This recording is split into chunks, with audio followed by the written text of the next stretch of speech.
Hello, film fans. Welcome to the Film vs. Film podcast. My name is Martin Harries, your host, and I'm joined by the film encyclopedia man, Boaz Dix. We are a couple of filmmakers on occasion, but mainly can't stop yapping about movies. On this podcast, every episode we pick a topic from a film that's coming out at the cinema or on VOD. Myself and Boaz pick our favourite film from that topic, and we battle it out to decide which film will become the greatest film of all time, according to two film geeks from Wiltshire, England. If you enjoy this podcast, please leave us a review and subscribe.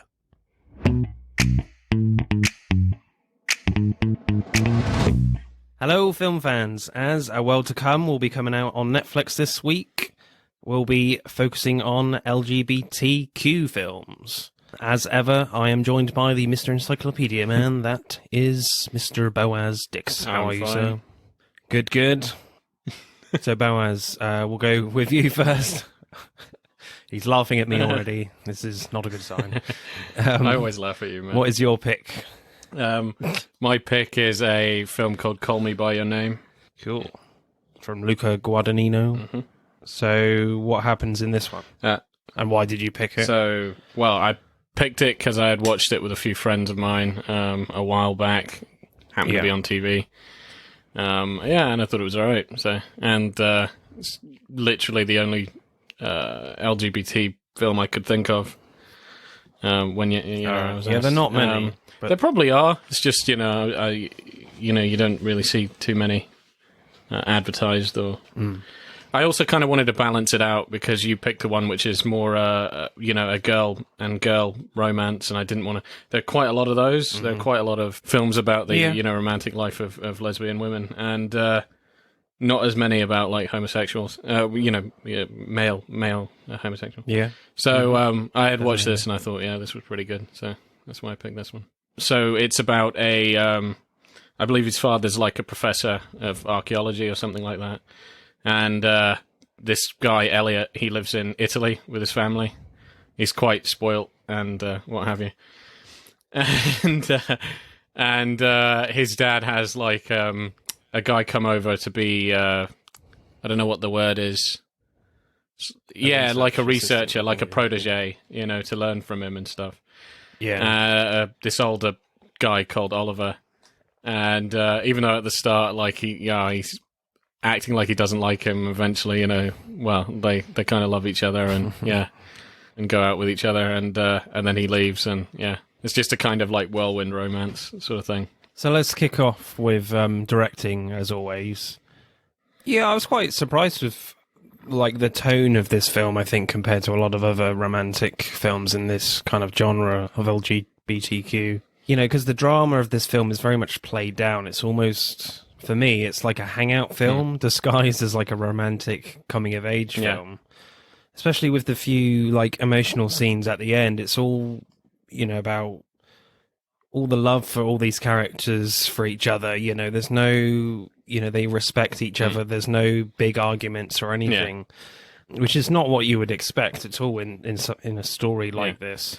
I would say, plot-wise, it kind of does throw the standard LGBTQ romance form structure, like, a bit on its head. Usually, like, they have to, almost exclusively, they struggle through a hell of a lot of adversity, through a very homophobic world, and find each other at the end, or lose each other, or whatever. And this one, it's a bit different. It's like, they don't go through adversity. Nobody's, like, picking on them. Nobody really cares. But it's interesting. Yeah, because his parents definitely know pretty much from the off, even though the film doesn't really tell you that. They kind of know, and they just let it happen. They're very comfortable with Elio being with, I guess this is one problematic part of the film is that, Armie Hammer's character is in his 30s and Timothy Chalamet, Elio, is like 17. So, the parents are very okay with that, so, which to some people is problematic. It depends what the age of consent is in Italy. So I don't... No, I'm serious. I'm being genuinely serious. Like, it depends what the age of consent is. If this was in the US, then, I don't know. But, I mean, in England, we tend to forget because we're so Americanized that it's 16 here. And in other countries, it can vary or fluctuate. the way that also Elliot is sort of portrayed, he's kind of a playboy. He's very much, everybody knows this. You're introduced to him straight off the bat, sleeping with a girl in his room, And I mean, even Oliver is, fucking around with girls that are in a similar age group in the late teens. So I don't think it's so much of a problem. I think you can overly focus on age if you want to the detriment of, a meaning of a film or any story. But Romeo and Juliet. I mean, she was very underage, but they were in Italy and it was a different time. So, but anyway, everything is fine. Yeah, move to Italy. But I mean, talking of Italy, I mean, what I kind of say it's almost like a hangout film is the fact that it looks so desirable to be there. It looks so beautiful. You're just like, I want to be there right now. It just looks amazing. Yeah, Luca Guadagnino's directing style is kind of really interesting in this. There's some really kind of very quick stylized moments from him, but a lot of it's very pulled out, and there's not a lot of close-ups. But one thing I kind of noticed as well is that it would be intriguing to know how he directs the actors in certain scenes, because there's one where Elio goes into his bedroom where Oliver is using it, for his time there, and he finds like a pair of swimming shorts. And he puts it on, and he puts the swimming shorts on his head. Yeah. I'm just like, is that written in the script, or is Luca just saying to Timothy Chalamet, "Do what you like? Here's some shorts. Do what you want with that." Yeah, that was really weird. Yeah, that was pretty strange. And Luca's like, "Oh, I did not expect that. Okay, we're keeping that in." Yeah, that was pretty bizarre, but yeah. But I kind of like that. It gives a lot of room for the actors to play with the script, and I think you get better, more naturalistic performances if you go in that kind of style. For me, certainly in something like this film. And again, I spoke a little bit about, or mentioned that Luca certainly keeps the camera very far away from the actors. There's not a lot of long lenses or close-ups on the actors in the emotional dialogue. There's a moment where Elio and Oliver are talking about their feelings for each other for the first time, really, and they're in town, and they're kind of like circling around the war memorial, and it's all done in wide shots. There's they're not close to the actors at all. And you can hardly see their faces. And at the end of what Chalamet says, he says, "Because there's no one else I can say these things to but you." And Oliver says, "Are you saying what I think you're saying?" And it's like we're very much observers in this. We are we're in a public place, and it's kind of like we have to concentrate more on what their body language is saying to each other and to the audience, rather than what their faces and what they're actually saying. So.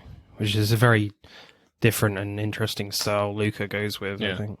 I mean, did you want to be tighter in? Did you want to? Yeah, I think know what's going on. I think that would have helped, I suppose, because when he just comes out and sort of confesses his feelings and stuff, it is quite distant, and it's less. It's almost a kind of blink and you'll miss it. Is he saying this, or do you know what I mean? It doesn't really have that sort of impact. Yeah. I think maybe more when they actually go to the swimming, go for a swim and sit by the grass and then start kissing and stuff. Like that was maybe it could have happened there because the camera was much closer on him. It was much more intimate. It was much more. Yeah, something's probably going to go on. Because I kind of got like the sense of that we're not really supposed to see this, kind of thing. You can tell, like out of the two of them, Oliver is. Yeah, because they're in public. Out of the two of them, Oliver is a lot more embarrassed and a lot more, doesn't really want to kind of display it too much. Not to say there aren't close-ups in this, there are. But there's one particular close-up. There's one particular close-up shot on Chalamet when he hasn't seen Oliver for like a few days, and Guadagnino creates like these bluey-greeny hues of light, like flashing over the film. Remember that bit? Where it makes it look like really distorted, and like I got the feeling that Elio is like really missing Oliver, and it's kind of representing his mind like going all over the place. It looks great, but it's just a really interesting choice. What do you think about that shot? I kind of agree. Yeah, it kind of it is a bit sort of weird and surreal, sort of filter for the camera, and I think it is meant to kind of convey that his head is a bit messy, you know. I mean, what do you think about the fact that they don't show the sex scene in this film? You know, because the camera starts off on them on the bed, and then the camera moves away to the window. I mean, there's a lot of TV shows and films out there that they basically show everything, but with this they don't. I'm actually kind of thankful for that. I think sex scenes in I'm serious. Like sex scenes in most films, I think are a bit gratuitous, like bordering on pornography, and I don't think that there's much. It's not like love or romance. It's just like people fucking. And so it's like, and especially it's kind of funny because when they like first, they make love at like 12 and stuff, and he leaves him that note like, see me at 12 o'clock and stuff. And you don't see. Yeah, what but happens. it's kind of funny because he gets a girlfriend. They go to this place, and he seems like such a player. Yeah, he knows what he's doing. Da da da da. But then when it comes at 12 and they're on their own, just the build up to that, I thought was sweet. He's fumbling. He has no fucking idea what he's doing. He's pushing him around. You know what I mean? It's like, and Armie Hammer is like looking at all the slides of statues of these ridiculously ripped men. But but I just thought that was sweet, like the build up to the love scene, and then it cuts off. That's fine, leave them to there. Because it second guesses you, like, oh, when are they actually going to do it? It does happen quite into the film, isn't it? It's like an hour and 10 minutes or something.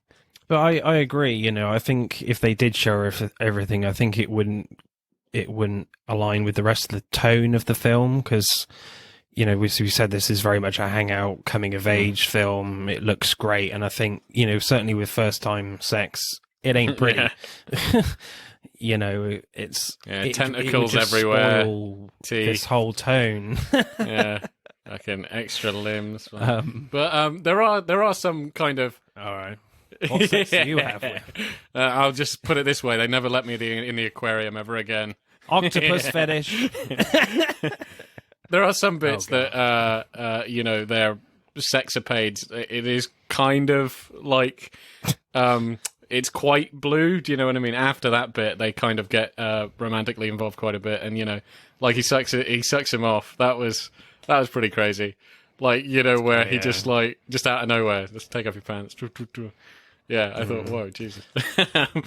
Because it's quite interesting. Because obviously he's trying to. Because Elio is kind of down at this point. He's a bit embarrassed about a certain thing that's happened. And then, Armie Hammer he just wants to be spontaneous and just tries to give him a blowjob. And then when he comes up again, he's just like, oh yeah, I didn't know I could do that. He's kind of like, he's surprised himself as well, in doing that. So that was quite a good, interesting acting moment from Armie Hammer there. But yeah, have you got a favourite shot then? When he goes on holiday with him. And they get blackout drunk, and they start walking through the streets and kissing and stuff, and then they hear like music, and they go and Oliver goes to dance, and he throws up and stuff. I just thought that was all kind of cute. So maybe the kind of camera of just like it's just them two in the city on their own. So I don't know, it's kind of sweet, but I agree. I like that bit as well. But I kind of like just very simple shots of the waterfalls, of them just running up the hill and seeing the waterfalls. I thought that was really quite a nice change of pace in the film. Yeah, I really like that. So, as this is your film, I'll go first for my directing score. Yeah, I think Luca Guadagnino, chooses some really bold choices in the storytelling here. Some great casting choices as well. Yeah, and I kind of like the nice, how he plays with the film stock as well, with that close up I mentioned, and there's other bits where there's like a little negative semi-dream sequence where it's all like really bright orange and yellow for a split second. Yeah. I would also I would like to mention how I thought it was kind of interesting when they started rolling the credits, and it's just Elliot's face as he's by the fire, just crying. Like trying to hold back tears, and they just have the music and the credits just roll over that, until it ends, and it's like, I thought that was interesting. I like that. That was nice. Yeah, so I think I'll go with like an 8.6 for directing. Yeah, I think I'd go pretty high. It's like, while, you know me, I love, like, amazing technical things with the camera. This film is a lot quieter, it's a lot more reserved, it's a lot stiller, it's a lot slower, and the camera reflects it, it doesn't go too crazy. It can be quite intimate at times as well. Yeah, and I love... they really brings out not just the beauty of their house, of the people, and stuff like that, but even just the beauty of the environment, the beauty of Italy. You just kind of soak it in. Everything looks quite nice, Because I feel like you can just have this film on in the background, or just if you're really tired, just watch this. It'll just really put you at ease. Yeah, calm, definitely. It have a nice sense of calmness. Exactly, it does have this just ever pervasive calmness. Of just, it's just this serene, lovely land, and these characters just doing their thing in it. I'd actually love to watch this in an outdoor cinema. I think it'd be perfect for an outdoor 100%. Screening. I think the lines between it and nature would just sort of fade away. It is a very kind of natural feeling film. I would go pretty high because that 100% has to be the directing. And I think I'd go pretty high, maybe like an 8.7. I just think it's really nice to look at. And the music as well. It's really good, yeah. Oh, yeah. Yeah, that also adds to the calm of it. All right, screenplay then. Any particular scenes that you liked? I think a lot of the scenes are really well constructed in this film. Anything that jumped out the at thing you? that jumped out at me, and it's good when a scene jumps out at you and it's towards the end. So to me, it just kind of it makes the whole experience sort of worth it. You have a good finale. But I like when his dad, he's been crying and moping, all day because Oliver's gone. And I like when his dad, says him, come here. And it was just basically he knows and stuff. And I just love his little pep talk to him about, love and loss and stuff. I got to try and find some of it because I just thought it was just really well done. Just give me a minute. I did think about writing it down, but it was just, so much. I liked all of it, so I didn't bother really. I thought it was an incredible speech, but I'm just gonna put just the end bit of it from Michael Stolberg. So, in my place, most parents would hope the whole thing goes away or pray that their sons land on their feet soon enough. But I am not such a parent. We rip out so much of ourselves to be cured of things faster than we should that we go bankrupt by the age of 30 and have less to offer each time we start with someone new. But to feel nothing so as not to feel anything, that's a waste, what a waste. I just thought that was really good. I was like, wow, that's some fucking amazing advice. Yeah, I mean, I did feel some tears developing during that bit, to be fair. Yeah, his dad should give up the archaeology thing and go into poetry. I mean, yeah. Or relationship counseling. I thought that was incredible. I was like, holy shit. Yeah, he's kind of saying that, Ilio's friendship with Oliver is a lot more than just friendship. And as you said, he calls it's something special, a lot more than what his own relationship experience was. And he's kind of telling Ilio, you have to hold on to these feelings of pain and sorrow because, through this time he will remember the happiness. These moments are rare, and it may not happen again for Ilio.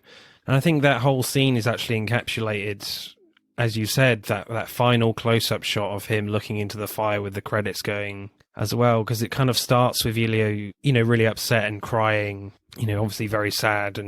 But then right near the end, he kind of starts smiling. I don't know if you noticed that, but he does bring a little tiny smile at the end. And it kind of suggests that he is starting to look back at this journey fondly, and not full of sadness and regret. And I thought that final performance from Timothée Chalamet was absolutely perfect and just encapsulates not just that whole scene with his dad, but the whole film itself. I thought it was just incredible piece of acting there. Oh, another scene I thought was quite interesting, how it was done, is basically when Oliver's left and then and they've had this amazing weekend together. And he goes home in the car and he's trying to hold it together. And then he sees Marzia. He sees the girl that he took as a girlfriend, and she was quite sad that he just stopped spending any time with her because he was with Oliver, and she didn't really understand. Yeah. So she's like, and so she's speaking Italian to her, and he's really sad. And I think she thinks it's about her. And she's like, we're still friends. And he just, like, hugs her really tight. And I'm thinking two things. Like, one, like, this has been hard on him, but you don't really think about her until then, you know? I mean, he did have her as a kind of in-between girlfriend, you know? Like, basically, I think a practice of, like... But also, it's just kind of like, it's somebody for him to sort of share this grief with, but she doesn't really understand. She thinks it's about him, about her. And that was kind of... It's kind of what I was saying in directing. Like, there's no... In a different film with a different director, like, this would be quite a dramatic scene, maybe, and, you know, kind of shouty or argumentative, but it's not at all. There's just so much love for each other, you know, as friends, and it's just, you know, it's a really quite satisfying to watch, actually, that these two are still friends, that they're going to carry on their friendship despite their past. I really like that. Yeah, wherever this place is, it just seems like everybody is pretty cool, pretty chill. Yeah. Yeah. I would say, you know, from as a story point of view, I suppose this film, it is quite easy. It's quite easy to look at and watch and what have you. And as a romance, it's like, you know, it's touching. On the flip side of that, that can be to its detriment of being something that's overly compelling, because it's not like they've had to suffer through any of this. You know what I mean? Like, from a story point of view, they haven't had to struggle. They haven't had to... I would say, you know, the greatest struggle is just at the end where they have to, like, break up. But that's because, you know, he's got to work. You know, he's got to go off and do something else. But, yeah, it's not like the world is against them sort of thing. So if you're really into those kind of romances, where it's like... they're struggling through adversity, and, you know, they have his... So it's not really like that. It's more like they have a really passionate love affair, and it just kind of ends naturally. Because this is a period film. This is set in the 80s. You know, in the 80s, there's the AIDS crisis, and people didn't know how it was transmitted. You know, so there was certainly a fear of homophobia in that time, but that you don't really get a sense of not at all. So, like this, really, I know. Really it is kind of so. It does have this kind of, like, I suppose, unrealistic feel about it. Like, it seems like a post homophobic world or something, which, you know, probably was never at the time. So yeah, if you're kind of wanting more struggle, then I suppose this is not for you. It's not a very struggly film. Yeah, it's more like it's a hangout. Yeah, it's a hangout, come of age, like love film, you know. And then it ends. Yeah. Yeah. I kind of really like the early scenes as well between Elio and Oliver. Do you remember the music scene where, like, Elio is just playing guitar, you know, outside, and then Oliver's like, "Oh, can you play that again?" And then he's like, then he just gets off the wall or whatever, and then he just says to him, "Oh, come with me." And then then they go inside, and Elio starts playing the piano, like, in different ways of how different composers would play it. And then Oliver kind of gets annoyed, like, no, play it how you played it outside. And so he gets agitated with that, and it's kind of like Elio is messing with Oliver a little bit just to see how he would react. And then when he does go out because he's kind of annoyed, Oliver, Elio starts playing how he played it outside. So, and then Oliver comes back in, and he keeps playing. You know, he doesn't stop. And it was kind of just an interesting moment there between those two. Elio and Oliver, to a certain extent, are just testing the waters with, you know, discovering what each other's personalities are like. I kind of liked that kind of opening verbal battle, if you will, in terms of their relationship. Yeah, definitely.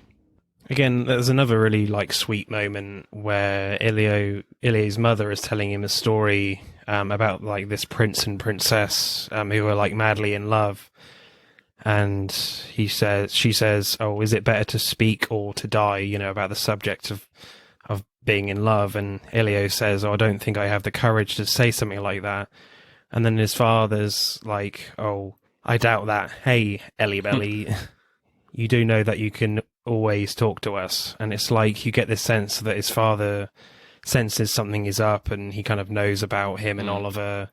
And then there's like this blackout kind of thing for a moment, and his mother reacts to it, but his father doesn't react to it at all. He's just totally focused on, you know, his son Ilya, and I thought that was quite an interesting moment. You certainly get this sense right from the off from his parents that they know that he's having a relationship with Oliver. Well, certainly his dad knows. And then it's interesting the scene after that, actually, after they talk about that French book, because Elio is talking to Oliver about the book, and Oliver has his back to Elio, and he looks really interested about this question. You know, should the knight speak about their love, or you know, take it to his grave and die? But then when Oliver turns around to look at him, he kind of like dismisses the question. He's like, "Oh yeah, they're just French, aren't they?"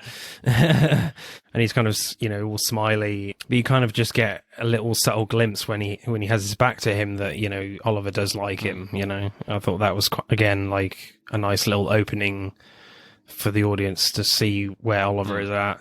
So you got a favourite line? Maybe that long one that his dad said. Yeah, I think that would be probably my favourite. But I mean, the whole "call me by your name" thing, that is actually said in the film. Yeah, after the first time they spend together, and he's like, "And I'll call you by your name." You call me by what was it? I call you by my name, and you call me by yours, or something like that.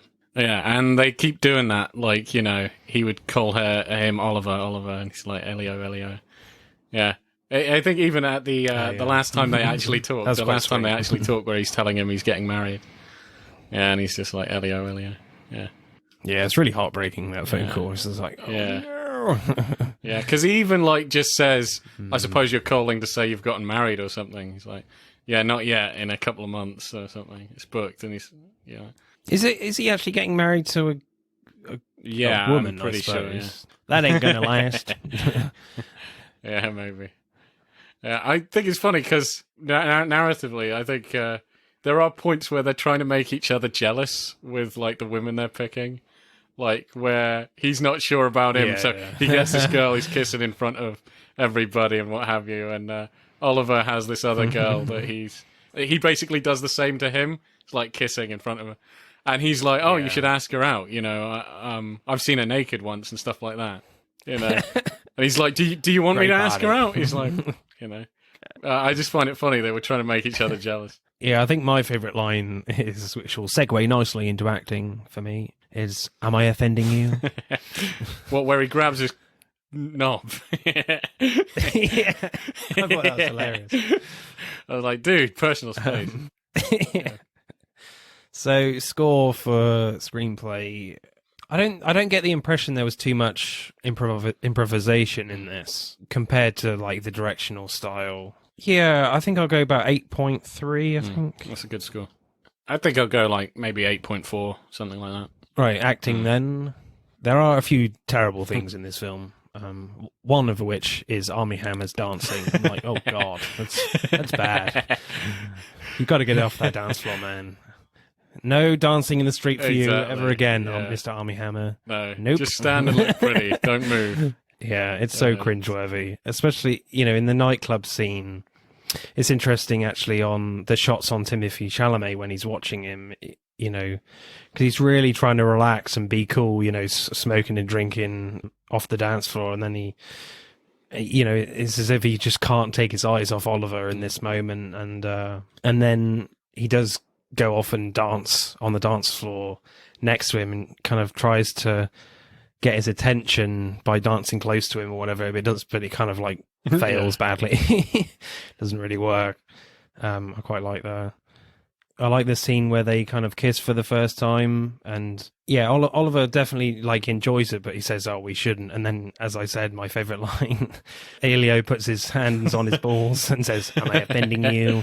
And it's just quite funny, that bit. And, and Oliver just like smiles and he's like, "Just don't," you know. It's just a really weird, funny moment. Yeah, I quite like that. Any other bits of acting performances that you liked? Any particular bits? I like any bit where he just, I don't know, it's like, there are bits where he's a player with, you know, girls his age and stuff, but then when he's with Oliver, I just think it's kind of cute that he doesn't know what to do, he's fumbling his words, he's talking nonsense, and I just think that's kind of cute, because that's kind of how you are when you're in love. Yeah. You know, you get to your crush and nothing nothing works out, nothing, you don't sound cool, or what have you. And I quite like that. I thought that was just interesting, and I think he plays that pretty well. Because he's really kind of bummed out when they do have sex. Like afterwards, he's bummed out, You know, and he's just thinking, oh, is this the high point in their relationship? You know, is it all downhill from there? And like, Oliver doesn't really understand why he's acting like this, and he, you know, and then as we talked about, he gives him a spontaneous blowjob, which kind of fixes everything for the time being, which is great. The second really problematic thing I have about this film, do you know what it is? The terrible food abuse in this film. Oh yeah, Jesus Christ, yeah, that was for me. That was and of course, I am talking about Armie Hammer destroying a boiled egg at breakfast. What is that about? I thought you meant when he was fucking a plum. You know, I thought you meant that. No, I was trying to do the joke, and I was trying to stop you from spoiling it, but it clearly didn't work. No, of course not. If you think destroying an egg is worse than fucking a plum, I don't know. I like eggs, so yeah, maybe. Yeah, I do like. But I mean, we've talked about like breakfast etiquette on this podcast before, you know, with the terrible James Stewart breakfast eating. But I mean, come on, Armie Hammer destroying a boiled egg, and they take it away, you know, and give him another one. Yeah, I remember that. Near the start. It's his first breakfast. I was like, "What are you doing? That's a really nice alternate ending. Get the fuck out my house. Too excited. Go back to America, you fucking animal. Don't treat my eggs like this. I've been boiling these for 2 minutes. I mean, if you were doing it for 2.5 minutes, it'd be fine. Yeah, absolutely. Yeah, disgraceful. Yeah, the peach scene, of course, is kind of that was pretty weird. Really weird. Pretty weird. I think I get it. Like, he's meant to be like really missing him and he wants him and stuff. But yeah, it was a bit like fucked up. Yeah. Don't fuck a peach, man. Obviously, he's kind of just experimenting and just trying to replicate other sexual things. I don't know. It's, you know, and then was it Oliver comes in and finds out that he's been doing things to this peach or plum or whatever it is, and he kind of finds it funny and adorable. And then Elio says, "Oh, I'm sick, aren't I? I'm sick." And then Oliver says, "Oh, do you want to see something sick?" And then he tries to eat it. I'm just like, both the audience and Elio's like, "No, what the fuck are you doing? It's disgusting." But then it just turns from like, to, oh, you know, he becomes like really emotional and really sad, and he just starts like hugging him, and, you know, he gets really embarrassed about the whole situation. You know, and Oliver's just like really caught off guard about it as well. It's just a really great moment if you go from weird disgusting-ness to ultimate fruit fucking to true love, really emotional and sadness. But put it mildly, yeah. I don't think the title "The Fruit Fucker" would have been bad. Yeah, that was a very strange scene. I think I would subtract that scene if I could. Yeah, really. I do like, you know, where they hug after it, but yeah, fucking a fruit is a bit weird. Again, like in the script, does it say, "Here you go, Tim, do something with this," or is it actually in the script? Yeah, you know. But yeah, I think like narratively, I guess he just misses him. He misses him a lot. But yeah, it's kind of strange. Yeah. I was hoping we could avoid the fruit fucking scene. But, yeah. Oh, really? Never forget. But there is one great moment of sadness you see on Armie Hammer's face. Near the end, Elio and Oliver kind of like get drunk and they dance with some strangers, as we talked about briefly. And they go, when they're back in the hotel, Elio is kind of like dreaming of their time together, as I said, by these incredible like orange and red negatives of film, like very brief. It's really a great look there. And then, you know, he's fast asleep and Oliver like sits down. It's very dark cinematography. And he just looks really sad and upset. I think the first real moment of just proper sadness for Oliver, you know, and you just get this really strong feeling that he just doesn't want to leave. And then, you know, in the train scene, it's so underplayed. I don't think they say anything. You know, it's really interesting the way that train scene is played as well. Just nothing there, you know, no dialogue. It's all unspoken emotion in that scene. It's really great, really understated. Then he just kind of suddenly, watches it go off and then walks into the station and calls his mum. Yeah, it's just it's just a really poignant. Yeah, it's the last time he's ever going to see him. So, what's your favourite performance? Kid that plays Leo, Timothy Chalamet. Yeah. I think if he had pulled off, because it's his film and it's about him and it's about his first proper love and all this stuff. With a film that has that much focus on him, if he did a bad job, I don't think it really would have worked, or it would have fallen flat on its ass. But it's so enjoyable, and I think it's because of his performance, really. Kind of sells you on it. So. I think from both of them, no, definitely as well. It's brilliant, and the parents. But I think for me, Timothy Chalamet just tips it ahead of Armie Hammer. Just score wise, I think I'll go 8.8. I think the acting is pretty top notch. Is really well done, and the chemistry is really great between them. So I'll go 8.8. Wow, that's really, really high. I think, okay. And thanks, man, because it's my film. So 8.8. I think that is a damn good score. I think I'm just going to undercut it just slightly, maybe 8.6. Any particular reason? I just like to keep my options open. I think it's very well performed, but I don't want to score way too high if, there's a film that I think the performance is. Do you kind of get what I mean? I think it's really, really good. Yeah. Okay. I'm not sure if I would go that high, is the thing. But so I'm gonna go 8.6.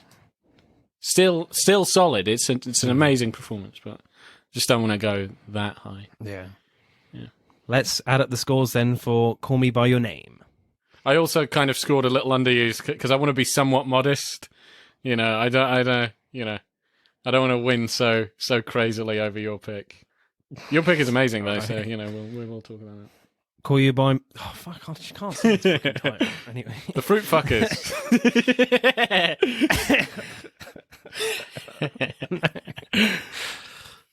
Call Me by Your Name gets 51.4. There you go. That's pretty damn high. Good score. Moving on then to my pick, which is Carol. I found it quite difficult to choose my pick. I spent quite a long time between Carol and Portrait of a Lady on Fire. I think Portrait of a Lady on Fire is an incredible masterpiece as well. A great French film from last year, I think. Yeah, if you've not seen that, check that one out. It's absolutely stunning in terms of acting and cinematography especially. But I kind of went with Carol in the end because I've seen it more and I kind of relate to the characters a bit more, especially Rooney Mara's character, Therese Elevet. And it's shot on film as well, which I'm always going to champion a film that's shot on film compared to shot digitally, which Portrait of a Lady on Fire is. Even though, I'm not dissing digital, but, Portrait is incredibly well shot. I think if you're going to shoot a digital film, in a period piece, just talk to the cinematographer who did that. I mean, my God, beautiful stuff in that film. But ultimately, I went with Carol. This one is about a character called Carol Aird in the early 1950s America. And she's, struggling with her husband. She's going through a divorce and she's going through a custody battle with her husband about who's going to get custody rights for her daughter. And then she meets this character called Therese Elevet, played by Rooney Mara, and she wants to buy just a doll, I think, for her daughter. And she meets, Therese at this store, and it kind of goes from there, really, because she leaves her gloves on the counter. Not entirely sure whether she did it on purpose or by accident. It's quite open-ended there, but it basically goes from there. And, this story of Therese trying to find herself in this world. What does she want to do in life in, the early 1950s America? And Carol, the situation with her life. How was this relationship going to work? And it goes from there.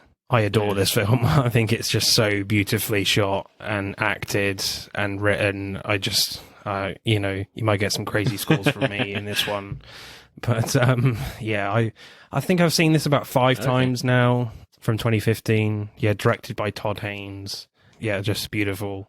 Directing then, first thing I got to say, yes, I've already mentioned it's shot on film, but not only just shot on film, it's shot on 16mm film, which is certainly a smaller stock of film, not your normal 35mm film or Super 33.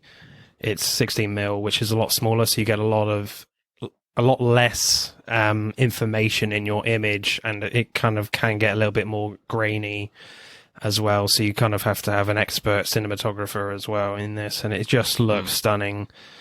Yeah, it just has this very intimate, grainy look, and it just suits the time period of the early 50s. You know, this kind of like film noir-y aspect as well. It just looks gorgeous, especially at night and in the rain. Those scenes just look amazing. What did you think about like the look of this film? Yeah, I think you've hit the nail on the head. Yeah, it definitely does feel period specific and quite, you know, yeah, it does look really nice.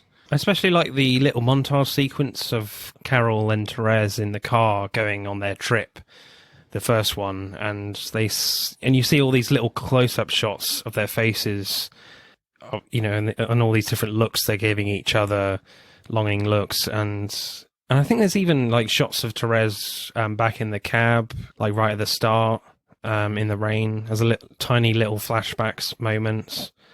Yeah, again, the cinematography is great by Edward Lachman. You know, the way he kind of like uses natural light to like shape their faces in pretty much all the scenes is just really gorgeous for me. Any other particular scenes that you like in this film, Boaz, directing wise? Towards the end, the last scene was quite nice.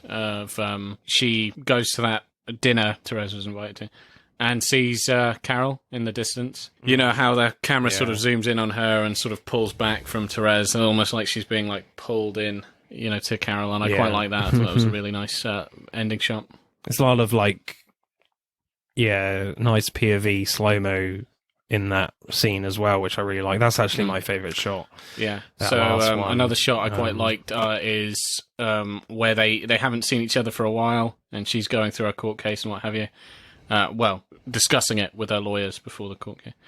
And she's in a taxi or a car or whatever, and she thinks she sees Therese. She sees like, so it goes like a POV through the car window, and just how the camera is kind of shaking up and down and just like trying to track. It's like it's her eye, and you can't really see if it's her. Just like she doesn't actually know if it's her. You don't really know. You can sort of see her back, and you're not entirely sure. Same sort of dress. I quite like that because it's the camera. Really, you know, it's getting like a very personal sort of view. Do you know what I mean? Like she's not sure, you're not sure. It's not like you have any more information than she does.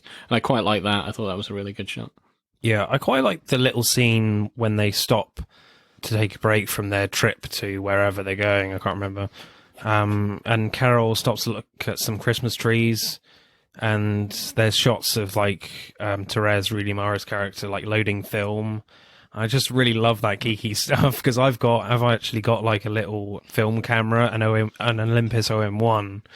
You know, we actually, you know, from the 70s or whatever. Yeah, it's just really like that. You know, and there's some great POV shots, and it kind of like goes in and out of focus on Carol, and it's just a great moment of Therese taking pictures of Carol. And you kind of get the sense as well from Cate Blanchett's performance that Carol knows that Therese is taking pictures of her a little bit. I got that sense at Taz. I like that little scene. I was just like, oh yeah, this is awesome. Kind of...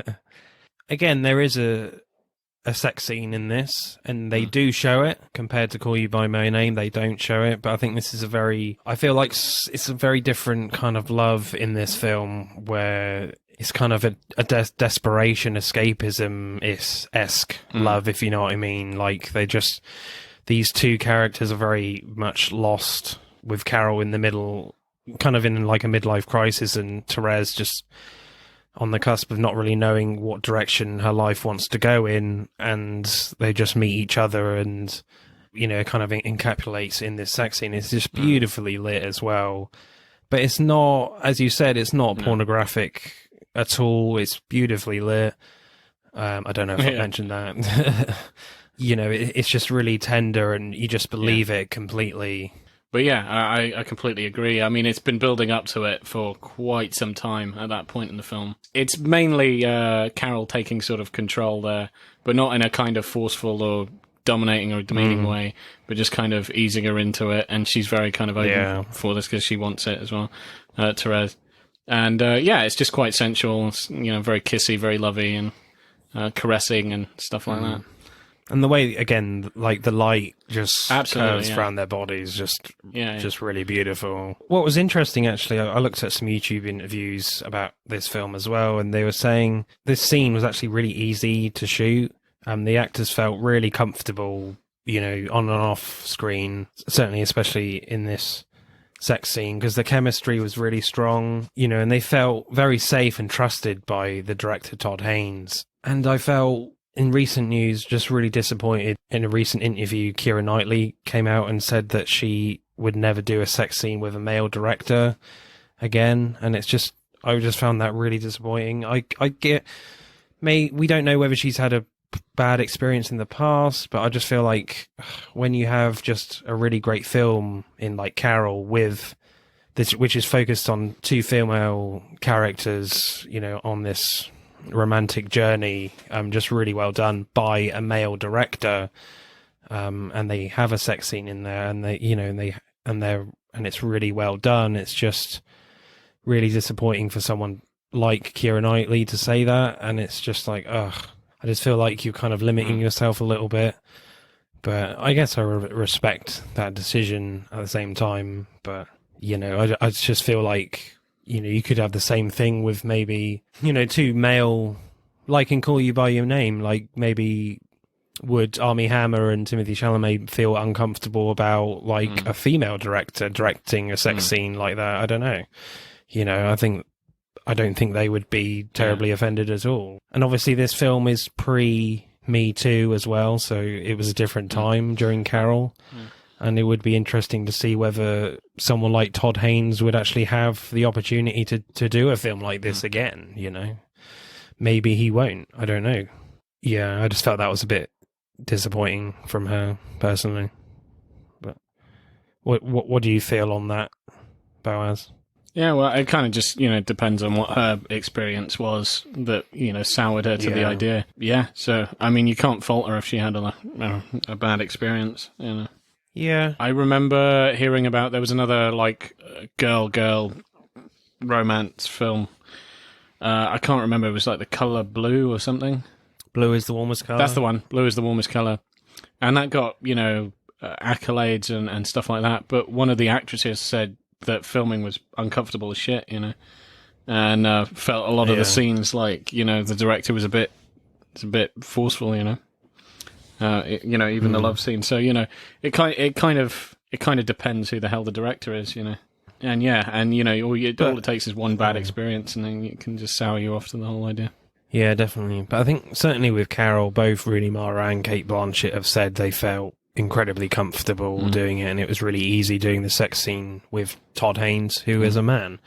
I just feel like if, what would Keira Knightley say or another actress that's skeptical, if, Todd Haynes approaches someone like Keira Knightley and says, I've got this great script, similar to Carol or whatever, and it has a sex scene in it, would she take it or not? I just feel like it would be disappointing for me, but again, we don't know her circumstances entirely. But I think it's important to talk about. I think.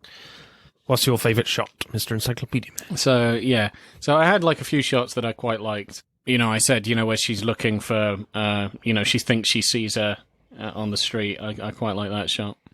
Yeah, my favourite shot is, again, the POV slow-mo shot of Therese going to meet Carol right at the end. That last shot of her slowly approaching her, and then you see Carol giving this really slow smile towards Therese as she comes back, and the music's really beautiful as well from Carter Burwell. Burwell is stunning, and it really drives the emotion in that scene, and it's just in that scene and the whole film, altogether. Mm. You know, for me, everything just fucking works in this. I fucking love it. Yeah, I do think everything flows pretty well. So score, Boaz, for directing. What are you going for? For directing, I think I would go 8.4. That is far too low. Far too low? Oh, shit.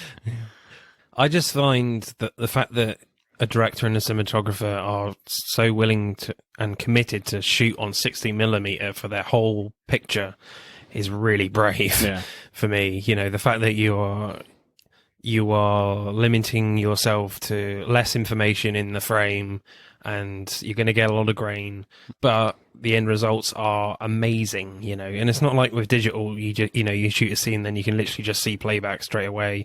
You have to wait till the end of the day to see what the previous days were like, you know, in the dailies, you know, old-fashioned filmmaking. And I think Todd Haynes did a beautiful job, so I'm going to go like solid 9, I think. Screenplay. Yeah, the screenplay is really it's really good. There's a lot going on, actually. I love how simple each of the scenes are, and they're quite short, and it all seems very natural, and the script gives the actors so much room for nuance and subtlety in such a simple script. You know, it just brings out just really strong performances from Rooney Mara and Kate Blanchett and Sarah Paulson, Carl Chandler. It's really well done. But I kind of really like the choice of how the film starts, actually, with Rooney Mara's character Therese, because it's very much a flash forward right at the start, having dinner with Carol, and it's kind of like the last moment they have together before you see the real end. You know, and they get interrupted by Therese's friend, and when Carol gets up to leave, you know, she touches her on the shoulder, you know, like this could be the very last moment they see each other. And it's very much a nod to Brief Encounter.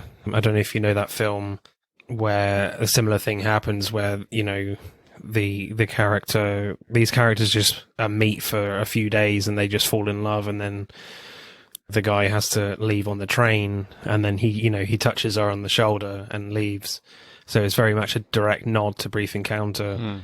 Then you see Therese in the cab with these very small, like, flashback moments, you know, to that time as well. And then when you get to that scene at the end, like, the tension is so incredible from the actors of Carol expressing her love for Therese. It's just really well done, the way the screenplay plans out, really, because obviously you're very much on the exterior right at the beginning in that dinner scene, and then you don't really know what's going on that much until the friend turns up, and it's very much focused on the interruption at the start. And then obviously when you get to the end, you know, you get that scene again, and it's just full of just this incredible tension between the characters, because they obviously at this point in the film they haven't seen each other for quite some time. And, you know, will Carol and Therese get back together? And, you know, it's just really well done. Both performances are incredible in that moment. I just kind of like the way it was structured there. It's kind of nice getting it from both points of view. Like, you get it at the beginning and then at the end, and it's just like, especially how much they go through towards the end, then the whole scene takes on like a much more powerful meaning, or it takes on a much deeper meaning. Yeah, we kind of spoke about when we talked about Call Me By Your Name, that's it. The fact that they don't really touch on the fact that, you know, that these gay relationships are very much frowned upon in that film. They don't really touch on it, but in this one they certainly do. Well, I'd say it pushes a lot of the plot forward. Like, one, they don't really discuss it to other people. I mean, even when she's trying to sort of... like, she's in love and she can't really tell anybody about this, and she's kind of got a boyfriend who's like madly in love with her, and Teresa's, and this guy who works with her, who's like he's a photographer. And she wants to be a photographer, and he really likes her, and she can't really just come out and say this, like, I don't like you that way because I love this other woman. And I like how she tries to sort of explain it to her boyfriend, of like Richard, where she's like, do you think it's possible just for you to just like someone just out of the blue, just really love them? And he's like, Yeah, I don't know. Like, what are you getting at? He goes, like, if you were to just like a man, yeah? Like, if you were to just like a man, like, he's like, just completely doesn't understand. He's like, what are you talking about? You know, I suppose I've known of guys like that, but yeah, I just thought that was kind of strange because it's kind of awkward. She can't really sort of open up and be like, yeah, I've got a romantic. Obviously, in that time, female, it's a criminal offence. Yeah. Well, they hold it. It's part of the big part of the plot of her husband holding that against her for like custody because they want joint custody, but he's like immorality or something, an immorality clause. Like she's immoral, so she shouldn't be able to see her. A morality clause he puts into. Yeah. So and I thought that was a shock as well. The really nice guy in glasses who's also staying at the motel, and who helps Therese with the ice, and he's quite friendly and what have you. He turns out he's working for her husband and he recorded their night, and he has all this fucking stuff on the wall. Yeah, that was quite a shock. It kind of brings in this very film noir-y, thrillery aspect to the script, which I kind of enjoyed, and you don't see it coming at all.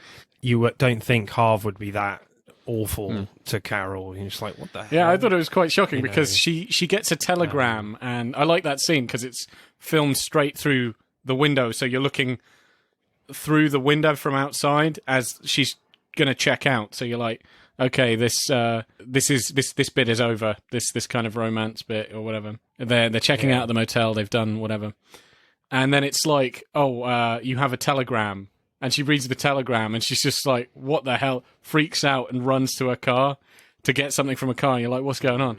She gets like a gun or something and goes next door to Harold's or whatever, and you see all this stuff. I think it doesn't tell you what she got, but I think she got. It might have been a telegram from her husband, like of, you know, he knows sort of thing, or something, you know. Something like that. And I think she just, you know, put two and two together. Yeah, that was quite a good scene. Yeah, Kate Blanchett's amazing in that, where she's just so angry and there's no bullets in the gun. Even, you know, she does pull the trigger. You know, it's like, fuck. Yeah. What if there were bullets in there? Yeah. Yeah, as you said, certainly the fact that gay relationships are frowned upon is definitely part of the thrillery aspect and drives the plot a little bit in this film as well. But at the end, you know, it definitely doesn't scare them off at all. It's very open-ended, the end as well. It's not a complete conclusion that these two will definitely get together. It's just...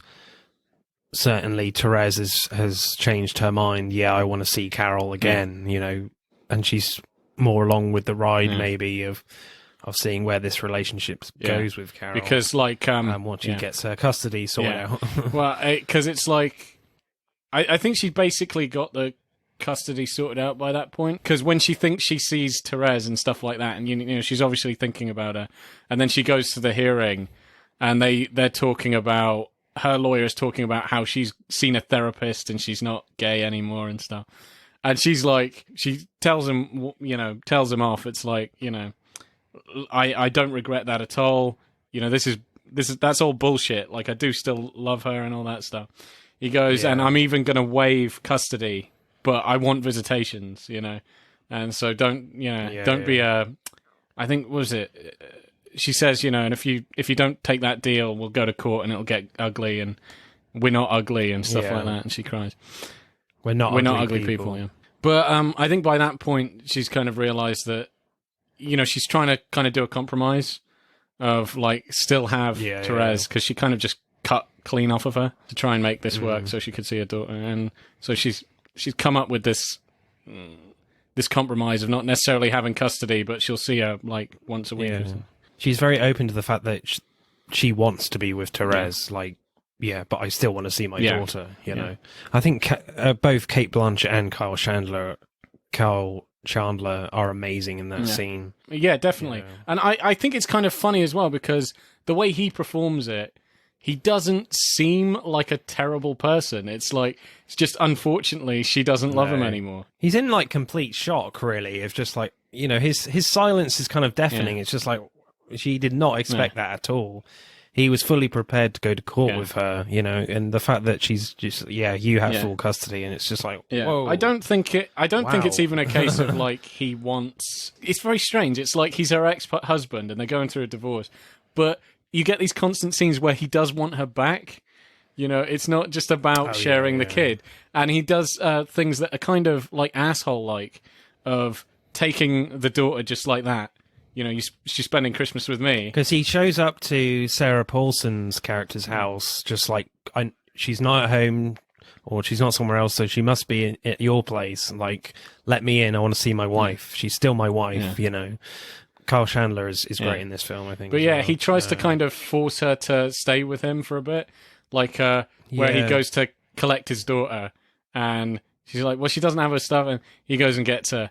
And then is like, you can come as well. You can come and see, you know, because we're going to be gone for a few days. Come with me. Like, I can't, you know. It's just a way for him to try and like get her to love him again, you know. It's kind of sad, but you know, that's the way love is. She doesn't love him, you know. Well, it's the way the 50s is as well. The fact that she just does not want his wife to be loving women, you know. It's just like, no, you can just love me. What are you doing trying to love a woman for? It just makes no sense in his mind, you know. I think you're right. And in that culture of that time, you know, and it's just, that's what Carol and Therese are battling.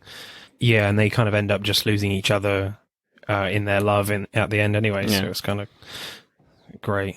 But yeah, it kind of ends a bit open-ended as well. 100%, because I think initially when they go to meet at dinner, you know, Therese is very much, I mean, she's cried, she's thrown up, she's been through a state, she kind of slightly gave up on her dream of like being a photographer. She works for a paper and stuff.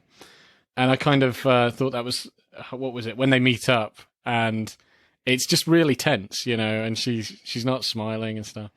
And Kate Blanchett Carol, she does mention like, I'm sorting this stuff out. You can I'm getting another house. You can live with me if you want. And it's like, no. Yeah. And then she's like, well, I'm having a get together. You can come over there and we can discuss it. Maybe if you change your mind, we can discuss if you change your mind or something. And so, she does see her at the end. Like, she goes to some other party and then goes back to there.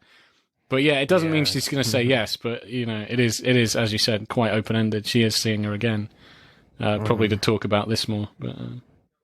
But all you need in the film at the end is just that look between the two characters that, the spark is there again. Where will this go now? After all they've been through, the spark is there. It could be better this time. Yeah. But I think one thing this film does address that Call Me By Your Name doesn't is the age gap between the two characters.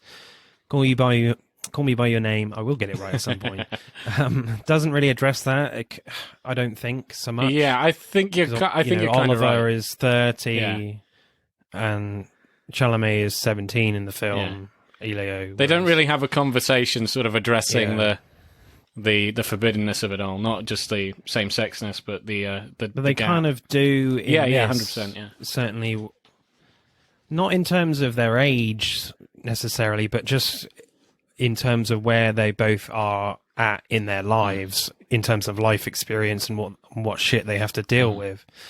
And there's a really beautiful letter that's read out by Kate Blanchett as a voiceover. It, you know, is really beautiful, and it's kind of about this realization that this love affair has to go on pause now, and that Carol has to deal with her family situation with Harv and her daughter, and, you know, in her mind, she thought she could run away from it all, and it would go away. But Carol kind of realizes that it's catching up on them, you know, with the spy or whatever. And she realizes that this is completely unfair on Therese, and she realizes that she needs to live her life a bit more and find herself. But she certainly does understand it and wants to reunite, but they can't like do it right now, you know. And she says, in some of it, it's quite long, but this is the part that I quite liked.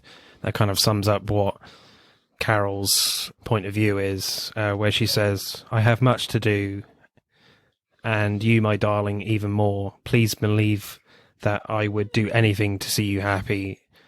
So I do the only thing I can. I release you." You know, it's just a really beautiful way to express Carol's feelings and what they both need to do right now. You know, they've got shit to deal with, but they will reunite. You know, I thought it was just really, really beautiful, that bit.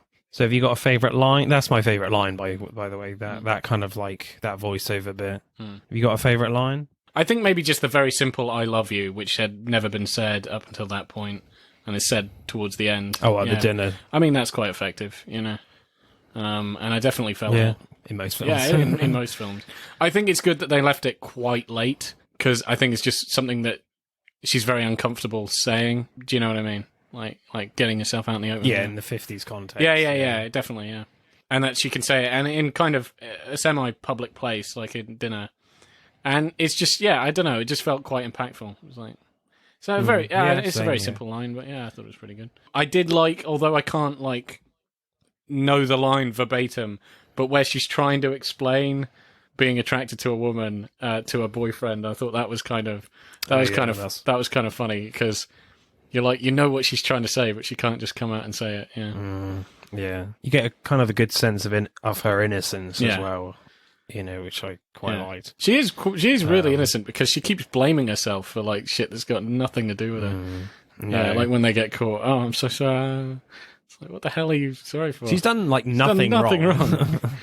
In most of the film, really. So, what score are you going to give this screenplay, Bowers? I'd give it a pretty high, maybe 8.8. Yeah, I think I'll go fairly similar. I think, as I said at the top of this section, I think the script is really nice and simple, and it just gives the actors so much room to work with, and allows them to be really subtle and nuanced for the acting.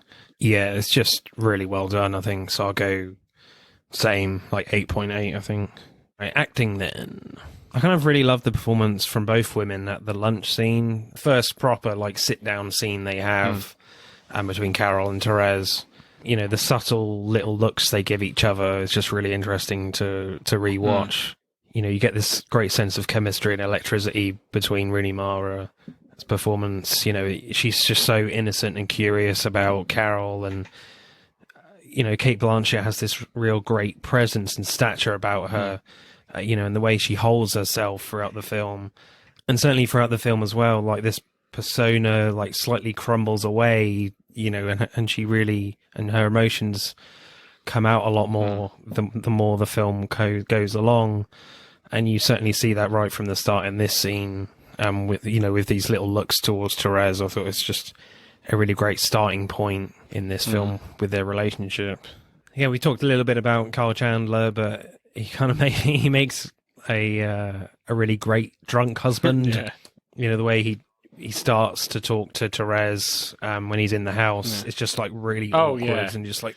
Yeah, where he's having an argument and he just catches Therese's eye looking in, you know, and then she looks back and then he's like, how do you know my wife?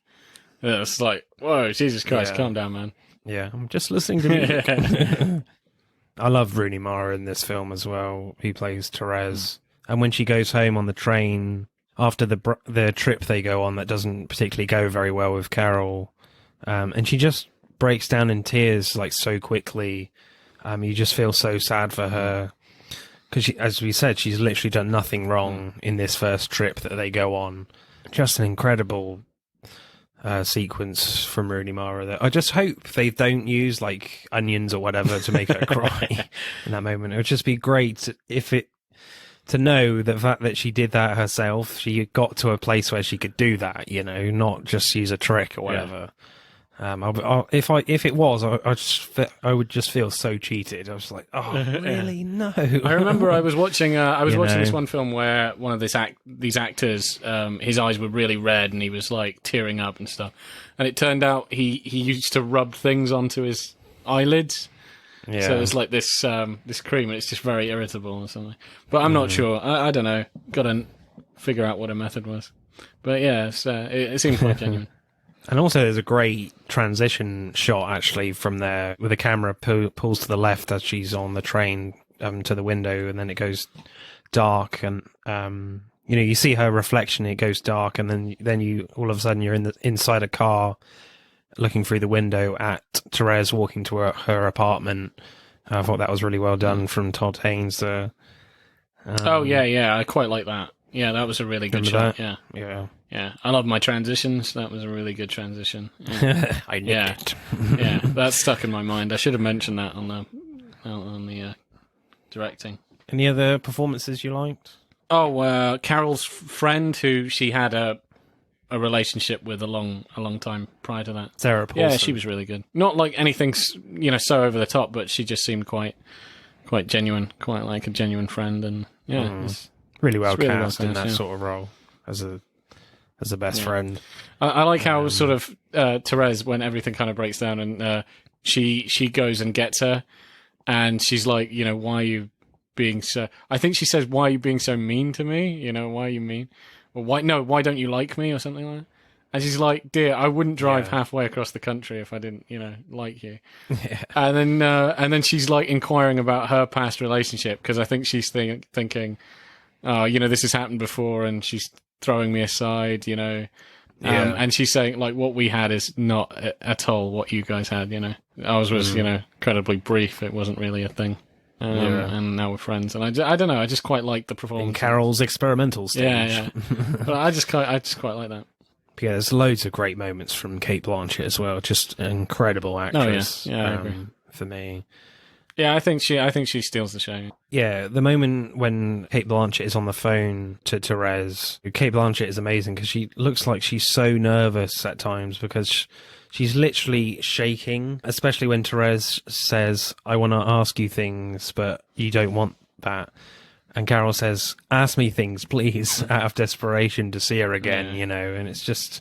She's literally, when she's got the cigarette in her hand, she's literally fucking shaking. It's, it's just, and trembling. It's just incredible. Absolutely incredible from Cate Blanchett. Yeah. And we've talked a little bit as well about the custody scene, but again, Cate Blanchett and Kyle Chandler is amazing, but certainly Cate Blanchett, she's just, trying to hold back her emotions and trying to control herself when she says Harge can have all custody of Rindy. She's just really great in that. And again, Kyle Chandler has this great silence and shock to him. So what's your favorite performance? I've completely blanked out about what the name of anybody is. Cate Blanchett, that's the one. No names, Powers is coming shut up. Back again. They're fictional, I know their name. Real people, not so much. Cate Blanchett, Cate Blanchett. I think she knocks it out of the park. Like many of these films, it's a strong cast. It's good, but she's a class act. For me, I'm going to go with Rooney Mara as Therese. Actually, I think she certainly has the quieter performance, but you can really feel what she's feeling in moments as much as Carol does, if not more. For me, she's very introverted in real life. She conveys a kind of vulnerability and a sort of false confidence. Yeah, which for me is really hard to do. And I think Rooney Mara nails it completely. It's very much a subjective choice for me. I suspect, I think Cate Blanchett did get Oscar nominated, and I'm not sure Rooney did, but, Cate Blanchett definitely has the more showy performance. Not by a long way. The both performances are very subtle and nuanced, but... I don't know. I just relate to Rooney Mara's character a bit more than Carol, I guess. So I'm going to go with Rooney Mara's Therese. Okay, is my favourite. So acting score, Bowers, what are you going to go for? 8.9. Okay, too low. Too low. All right. I mean, for me, the acting in this is just extraordinary. For me, it worked for me right from word go till right to the last frame. I think, was it Nicholas Winding Refn said once that 90% of directing is casting, and I think the casting in this film is absolutely perfect and spot on. I can't imagine anyone else in any of these roles, and the chemistry and the electricity just works so well. Between Rooney Mara and Cate Blanchett, and you can do as much test screenings or whatever as much as you can, but when you get there on set, it's very much a gamble whether the chemistry between two actors like this works. And thankfully for Todd Haynes and the filmmakers on Carol, it works really, really well. They got, I don't want to say lucky, but they made spot on decisions. They couldn't have made a better one, really, in both certainly the two leads. So I'm going to go like 9.7 for Holy me. shit. All right. Yeah, I think it's definitely the best performances in a film that we've covered on this podcast for me. They're brilliant. Cool. And they didn't win a fucking Oscar. Bastards. I know. They should have had you in the Academy. I think... Yeah, bastards. I've made some shitty films. Why can't they have me on? Yeah, I think Brie Larson won. Or was it Alicia Vikander won for The Danish Girl, I think, who won that year. But there we go. Right. Let's add up the scores then for Carol. Carol gets 53.5. Bloody hell. So Carol wins this one by a few points. Call Me By Your Name. Yeah, I got it right. Yay, finally. Gets 51.4. Finally. So Carol wins, not by a long way. So I think Call Me By Your Name, yeah, got it right again, could be our highest winner. Loser. So check out our... Loser. Our highest loser, sorry. Yeah. Get your shit Our together, highest man. loser. Fucking hell. It's been a long day. Your brain's turning to shit. Yeah. Next week, Thunder Force will arrive on Netflix, which stars Melissa McCarthy. So we'll have a look at Melissa McCarthy films. Okay. Right, see you later, Boaz. You've been rather good as always. You're always downplaying me, man.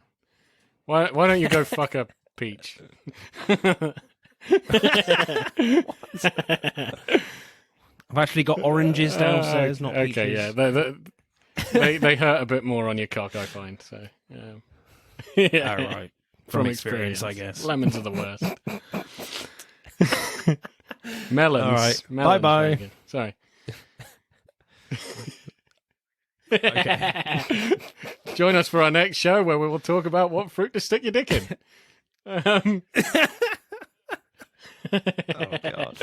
All right. Bye. Stop talking now. That's it for this week's pod. Thank you for listening. We hope you enjoyed it.